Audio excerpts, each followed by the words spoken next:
നമസ്കാരം, ഞാൻ doctor Suhana Parveen, gynaecologist, Cyrus hospital.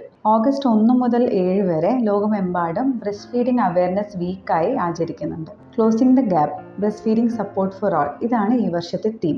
ഇതുകൊണ്ട് ഉദ്ദേശിക്കുന്നത് മുലയൂട്ടലിൻ്റെ പ്രാധാന്യത്തെക്കുറിച്ചും ആവശ്യകതയെക്കുറിച്ചും ജനങ്ങൾക്ക് എത്തിച്ചു കൊടുക്കുക എന്നതാണ്. നമുക്ക് ആദ്യം മുലയൂട്ടലിൻ്റെ ഗുണങ്ങളെക്കുറിച്ചൊന്ന് സംസാരിക്കാം. മുലപ്പാൽ എന്നത് കുഞ്ഞിനുള്ളൊരു സമ്പൂർണ്ണ ആഹാരമാണ്. ഇത് കുട്ടികൾക്കുള്ള ബുദ്ധിവികാസത്തിനും മാനസികവും ശാരീരികമായുള്ള വളർച്ചയ്ക്കും ആവശ്യമുള്ള ഘടകങ്ങളുണ്ട്. അതുപോലെ മുലപ്പാലിൽ പ്രത്യേകിച്ച് ആദ്യം വരുന്ന മഞ്ഞപ്പാൽ അഥവാ കൊളസ്ട്രത്തിൽ ധാരാളം ആൻറ്റിബോഡീസ് അടങ്ങിയിട്ടുണ്ട്. ഇതുകൊണ്ട് കുട്ടിക്ക് ഇമ്മ്യൂണിറ്റി വർദ്ധിക്കുന്നു. അതുകൊണ്ട് കുട്ടിക്കുള്ള ചെവിയിലെ ഇൻഫെക്ഷൻ, ലങ്സിലെ ഇൻഫെക്ഷൻ, വയറിളക്കം എന്നിവ തടയുന്നു. അതുപോലെ അലർജി, ആസ്മ എന്നിവ പോലുള്ള അസുഖങ്ങൾ ഒരു പരിധിവരെ നമുക്ക് തടയാൻ പറ്റും. മുലയൂട്ടൽ കൊണ്ട് കുട്ടികളിലുള്ള അമിതഭാരം, അതുപോലെ ടൈപ്പ് 1 ഡയബറ്റിസ് എന്നിവ ഒഴിവാക്കാനും നമുക്ക് പറ്റും.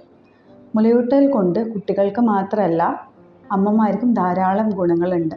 ഡെലിവറിക്ക് ശേഷം ഗർഭപാത്രം ചുരുക്കി അതുകൊണ്ടുണ്ടാകുന്ന ബ്ലീഡിങ് ഒരു വിധം വരെ ഈ മുലയൂട്ടൽ കുറയ്ക്കാൻ സഹായിക്കും.